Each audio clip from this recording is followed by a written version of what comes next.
Hi hello welcome to Suman TV. నేను మీ పవన్. ఈ రోజైతే శ్రీకాకుళం జిల్లాలోని టెక్కల నియోజకవర్గంలో ఎంతో ప్రతిష్టాత్మకంగాను దేశవ్యాప్తంగాను తీర్చిదిద్దే విధంగాను పోర్టు నిర్మాణం అయితే ఇప్పటికే గత ప్రభుత్వంలోనైతే పోర్టు నిర్మాణ పనులు అయితే ప్రారంభించినప్పటికీ ఈరోజు వైసీపీ పిలుపు మేరకు చలో మూలపేట పోర్టు పరిశీలిద్దామంటూ పెద్ద ఎత్తున భారీ మహాసభ అయితే ఇక్కడ ఏర్పాటు చేయడం జరిగింది. అదేవిధంగాను 500 కార్లతో భారీ ర్యాలీగా వస్తున్న తరుణంలో ఇప్పటికే ఈ మూలపేట పోర్టు లోపలికి అయితే అనుమతించబోము అంటూ కూడా ఇక్కడ బారికేడ్స్ అయితే ఇక్కడ విధించడం జరిగింది. అయితే చూశారు కదా, ఇప్పుడే అంటే వీళ్ళ సభకు మాత్రమే పర్మిషన్ ఉంది, మూలపేట సందర్శించడానికి పోర్టు సందర్శించడానికి అయితే అనుమతులు లేవంటూ కూడాను ఇక్కడ భారీ బందోబస్తు పోలీసు భద్రత అయితే ఏర్పాటు చేయడం జరిగింది.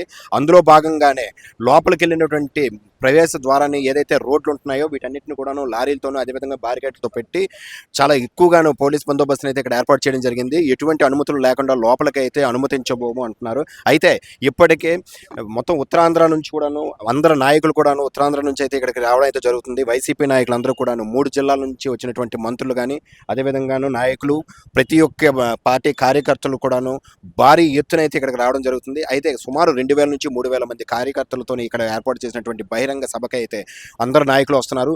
ఇప్పటి వరకు శ్రీకాకుళంలో జరుగుతున్నటువంటి అభివృద్ధి ఏంటి అంటూ కూడాను వైసీపీ ఒక్కసారిగా అయితే విరుచుకుపడే ప్రయత్నం అయితే చేస్తుంది.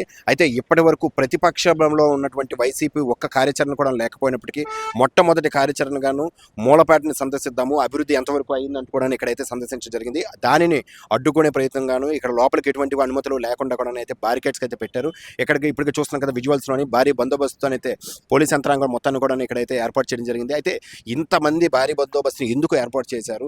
సో మేము కేవలం సామరస్యంగాను అభివృద్ధిని చూసే విధంగా మాత్రమే ఉంటున్నాము, అభివృద్ధిని చూడడానికి మాత్రమే ఇక్కడికి వస్తున్నాం అంటూ కూడా వైసీపీ నాయకులు అయితే చెప్పడం జరుగుతుంది. ఏది ఏమైనప్పుడు కూడాను లోపలికి వెళ్ళిన తర్వాత ఎటువంటి గొడవలు కూడా జరగకుండా ముందస్తు చర్యగానే పోలీస్ యంత్రాంగం మొట్టమొదటి అంతా కలిపి ఇక్కడైతే ఇంతమంది బందోబస్తుని అయితే ఏర్పాటు చేయండి. అయితే ఇక్కడ ఉన్నటువంటి స్థానికులు ఉత్కంఠంగా ఎదురు చూస్తున్నారు, ఏ పరిస్థితి ఏ విధంగా మారబోతుంది, సో అంతా ప్రశాంతంగా జరగాలంటూ కూడా చూస్తున్నారు. అయితే ఏది ఏమైనప్పటికీ కూడాను అభివృద్ధిపై నిలదీస్తామంటూ చలో మూలపేట పిలుపు మేరకు ఈరోజు వైసీపీ శ్రేణులు చేస్తున్నటువంటి ఈ బహిరంగ సభ ఏ విధంగా జరగబోతుంది, ఈ లోపల పోర్టు పనులు ఎంతవరకు వచ్చాయనే విధంగాను వాళ్ళు చూసే ప్రయత్నం చేసే విధంగాను వాళ్ళని అనుమతిస్తారా లేదా, ఇవన్నీ కూడాను చూద్దాం. నాతో పాటునండి.